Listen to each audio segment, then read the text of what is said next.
Hello and welcome to the part 2 of the chapter. तो जैसा कि हमने पार्ट फर्स्ट में पावर सेक्टर के बारे में डिस्कशन करा था, इस पार्ट में हम एग्रीकल्चर सेक्टर का डिस्कशन करेंगे।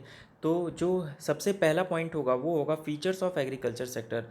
तो फीचर्स ऑफ एग्रीकल्चर सेक्टर में ये जो सेक्टर है ये बहुत ही फ्रेगमेंटेड सेक्टर है और एक अनऑर्गेनाइज सेक्टर है। मींस इसके लिए एक प्रॉपर सप्लाई चेन नहीं है, एक इम्प्रॉपर सप्लाई चेन एग्जिस्ट करती है हमारे एग्रीकल्चर सेक्टर में और ये बहुत ही फ्रेगमेंटेड है। मींस डिसेंट्रलाइज सेक्टर है, ये एक सेंट्रलाइज सेक्टर नहीं है। इस वजह से इसकी जो रेगुलेशन है वो लैक करती है, therefore it lacks the effective regulation. इस वजह से ही हमको यहाँ पर कॉस्ट मैनेजमेंट करना बहुत ज़रूरी है। इसका जो दूसरा फीचर है, lack of understanding of cost by the farmers. अब जो फार्मर्स हैं उनके जो एग्रीकल्चर प्रोड्यूस हैं उनकी प्रॉपर कॉस्टिंग की नॉलेज फार्मर्स के पास नहीं होती है, therefore they lacks the understanding of cost by the farmers. इस वजह से भी कॉस्ट मैनेजमेंट टेक्निक की बहुत ज़रूरत है इस सेक्टर में। उसके बाद थर्ड फीचर की बात करते हैं, understanding the potential of working collaboratively. अगर इस सेक्टर में कोलैबोरेटली काम किया जाए तो उसके जो पोटेंशियल्स हैं उसको समझना बहुत ज़रूरी है। तो उसके पोटेंशियल, अगर आप कोलैबोरेटली काम करते हो तो उसके जो बेनिफिट्स होंगे वो बेनिफिट्स होंगे आपके कॉस्ट रिडक्शन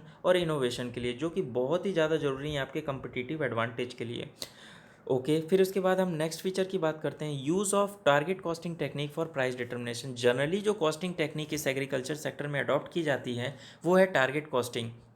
बट अभी हम आगे चलकर जो पढ़ेंगे तो वो पढ़ेंगे जो मोस्ट रिलेवेंट टेक्निक है for appropriation and calculation of cost in the agriculture sector is activity based costing. वो हम आगे नेक्स्ट पेज पर पढ़ेंगे। फिर उसके बाद जो लास्ट फीचर है वो है सबसे मेन फीचर, इसको आप बोल सकते हो, price distortion face by the farmers due to its imbalance supply chain. जो एग्रीकल्चर सेक्टर का जो सप्लाई चेन है ना, कि एग्रीकल्चर प्रोड्यूस हुआ, उसके बाद वो स्टॉकिस्ट या इंटरमीडिएट्स को ट्रांसफ़र हुआ, वो वहाँ से ट्रांसपोर्ट कर कर होलसेल मंडी में गया, होलसेल मंडी से रिटेलर्स के पास गया, रिटेलर्स के पास द कंज्यूमर्स के पास गया। तो फार्मर्स का जो प्रोड्यूस होता है उनको अपने प्रोड्यूस की तो एक्चुअल कॉस्टिंग की नॉलेज होती नहीं है, तो उनको जो प्राइस मिलता है वो बहुत ही डिस्टॉर्टेड प्राइस मिलता है। मीन्स अगर कोई 10 रुपये का प्रोड्यूस है तो उनको उसके लिए 5 रुपये मिल रहा है। तो रिसेंटली इस चीज़ को रिजॉल्व करने के लिए हमारे गवर्नमेंट ने मिनिमम सपोर्ट प्राइस का कंसेप्ट भी इंट्रोड्यूस किया था। Means you suppose if you are producing 1 kg of wheat, then government had fix the rate for 1 kg of wheat. Means इतना प्राइस तो देना ही पड़ेगा। तो इसके फीचर में आप एक और इंक्लूड कर सकते हो, minimum support price introduced by the government in this sector. अब मूव फॉरवर्ड करते हैं अपने नेक्स्ट पेज पर, वाई कॉस्ट मैनेजमेंट। आइए समझते हैं क्यों कॉस्ट मैनेजमेंट ज़रूरी है एग्रीकल्चर सेक्टर में। Because it focuses upon all the activities that are internal and external to the sub value chain. अब इसकी जो वैल्यू चेन है उसको, हर एक एक्टिविटीज़ को एनालाइज करना इस सेक्टर में स्पेशली बहुत ज़रूरी है।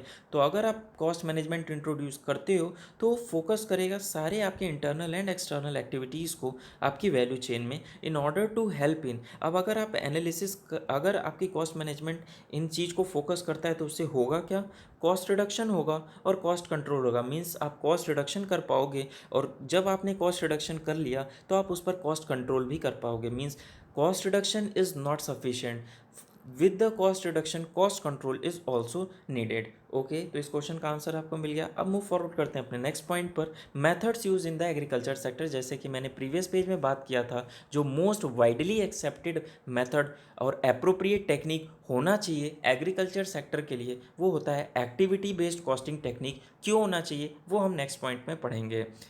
Okay, benefits of using ABC in the agriculture sector. क्यों, क्या बेनिफिट्स हैं? It is an adjustable costing techniques. देख रहे हो आप, सप्लाई चेन काफ़ी लंबी होती है, तो हर एक सप्लाई चेन में क्या कॉस्टिंग एलोकेशंस होना चाहिए वो एबीसी पर आप एडजस्टेड कॉस्ट एलोकेशंस कर सकते हो। ये फास्टर मेथड होता है और मोर एक्यूरेट मेथड होता है। इसका जो प्रोसीजर होता है वो होता है कि आप पहले एक्टिविटीज़ डिटरमाइन करते हो, उस एक्टिविटीज़ के आप कॉस्ट ड्राइवर्स ढूंढते हो, कॉस्ट ड्राइवर्स के बाद आप कॉस्ट एलोकेशंस प्रॉपरली कर लेते हो, फिर आपको ये मोस्ट डिटेल्ड कॉस्ट एनालिसिस देता है। तो जैसा कि मैंने अभी डिस्कस किया कि आपने एक्टिविटीज़ पहले पता करें कि क्या क्या एक्टिविटीज़ पूरे सप्लाई चेन में इन्वॉल्व हैं, फिर उसके बाद आपने उसके कॉस्ट ड्राइवर्स निकाले, कॉस्ट ड्राइवर्स के थ्रू फिर जैसे जैसे एक्टिविटी कंजम्पशन जिस जिस स्टेप्स पर हो रही है उस बेसिस पर आप कॉस्ट एलोकेशन कर रहे हो। तो इस वजह से आपको एक प्रॉपर डिटेल्ड एनालिसिस मिलती है। तो एग्रीकल्चर सेक्टर में बस इतना ही है इस चैप्टर में और इतने ही रिलेवेंट पॉइंट्स हैं।